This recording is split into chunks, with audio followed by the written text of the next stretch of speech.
My ex-girlfriend came to my wedding uninvited.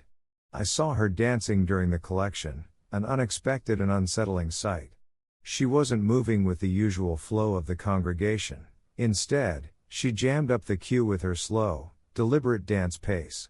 Those who were behind her in line grew impatient and walked past her, quickly putting their money in the collection bowl and leaving her behind. My wife noticed her unusual behavior and asked if I knew her. I shook my head, denying any recognition to avoid raising further questions. I was restless and filled with unease. I hadn't seen her in 2 years, and we hadn't exchanged a single word or message within that time. I was baffled by how she had found out about my wedding since, after our tumultuous breakup, she had blocked me on every possible platform, including places I hadn't even known existed. It was as if she had vanished from my life completely, and any attempt I made to reach out was met with silence. "What's this girl doing here?" I muttered under my breath, my mind racing with questions and possible scenarios. Throughout the service, my eyes kept drifting towards her, trying to decipher her intentions. Was she here to cause trouble? Was she here to ruin my special day? Despite my fears, she didn't make any overtly disruptive moves. She simply continued her peculiar dance, weaving through the crowd and moving around until the service was over. She followed us to the reception, where she was again on the dance floor, this time holding a can of malt. I tried to catch her eye, to perhaps confront her or at least understand her presence, but she skillfully avoided my gaze. Later in the evening, when the reception was winding down and the festivities were coming to a close, my best man handed me an envelope. He whispered, "A lady gave this to me. She said you should open it when you're alone." Curiosity and anxiety surged within me as I rushed to the washroom, eager to see what the envelope contained. Inside, I found a $100 note and a small piece of paper with a message that read, "This is for the food and drink, but it's not over yet." Memories of our relationship flooded my mind. We had a very bad breakup, primarily due to her explosive temper. She never knew how to manage her anger. It could flare up anywhere, be it in a church, at a seminar, or any public place. She would make sure everyone around her knew she was angry, often causing scenes that left me feeling embarrassed and helpless. Our relationship reached a critical point when she got pregnant. We were both young and unprepared for the responsibilities of parenthood. I pressured her into having an abortion, and she reluctantly agreed. That decision marked the beginning of the end for us. Every argument we had afterward, she would bring up the abortion, reminding me of the pain she went through and cursing anyone she suspected I was involved with. Her behavior became increasingly erratic and unbearable, and eventually, I decided to end things between us. She didn't take the breakup lightly and fought against it with all her might, but I was determined to move on and finally succeeded in cutting ties with her. Now, 2 years later, she had resurfaced at my wedding, seemingly out of nowhere, to show off her dancing moves. The cryptic note she left behind haunted me. I didn't understand what she meant by "it's not over yet," so I decided to call her the next day. However, I quickly discovered that I was still blocked. Desperate for answers, I tried calling her from another number. When she answered, her voice was cold and distant. "The note. What was it about?" I asked, trying to keep my voice steady. She replied, "You'll know when the time comes. You remember I aborted for you, right?" Then she abruptly ended the call. I called again, but she had already blocked my number. Whenever she recognized my voice on another line, she would hang up and block that number too. I was left with the same note, which I looked at repeatedly, trying to decode its meaning. I scrutinized her handwriting, the words she chose, hoping to find a clue. But all I found was confusion and growing anxiety about her intentions. I felt trapped in a web of uncertainty, not knowing what she meant or what she planned to do. I had no way to contact her directly, and the ominous message loomed over me like a dark cloud. I began to question my options and wondered if it would be wise to travel to her place for a face-to-face discussion.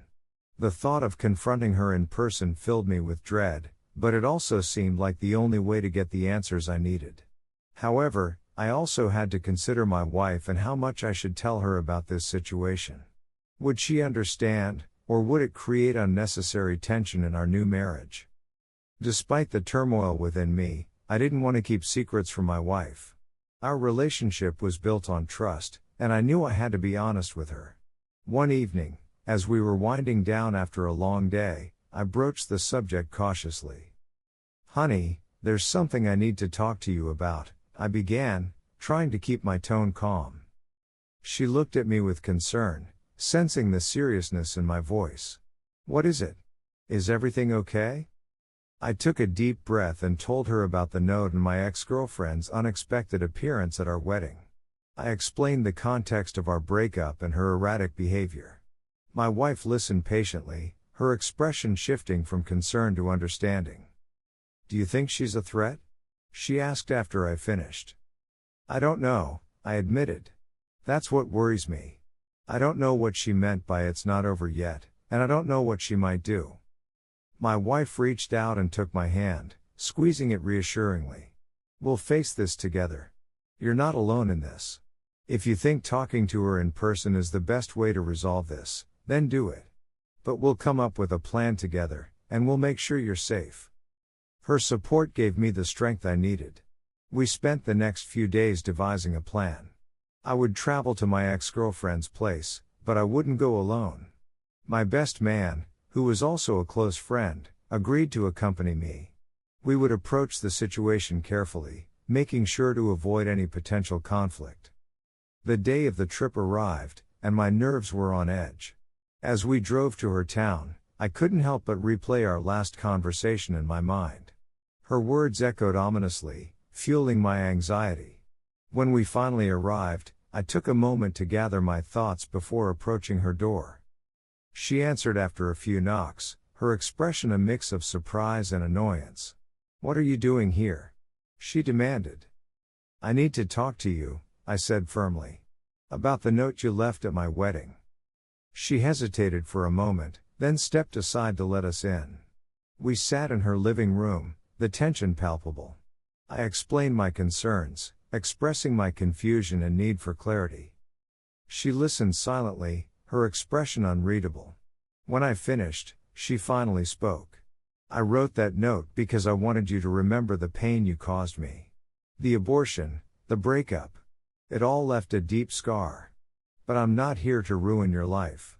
I just wanted you to understand how much you hurt me." Her words were filled with a mix of hurt and bitterness, but also a hint of closure. I realized that she wasn't planning any malicious actions, she simply wanted acknowledgement of the pain she endured. "I'm sorry for everything," I said sincerely. "I never meant to hurt you, and I regret how things ended between us. I hope you can find peace and move on, just as I'm trying to." She nodded slowly, her eyes softening. "Maybe someday, I will. But for now, I need to focus on my own healing." We parted on a tentative note of understanding. As I left her place, I felt a weight lift off my shoulders. The note still lingered in my mind, but its threat had diminished. I realized that her appearance at my wedding and the cryptic message were her ways of seeking closure, just as I sought mine. Returning home, I felt a renewed sense of clarity. My wife welcomed me back with open arms, and we continued to build our life together, free from the shadows of the past. The experience taught me the importance of addressing unresolved issues and the power of understanding and forgiveness. In the end, I learned that closure doesn't always come easily, but it's essential for moving forward. My ex-girlfriend's actions, though unsettling, pushed me to confront the lingering pain and find peace within myself. And with my wife's unwavering support, I knew we could face any challenge that came our way.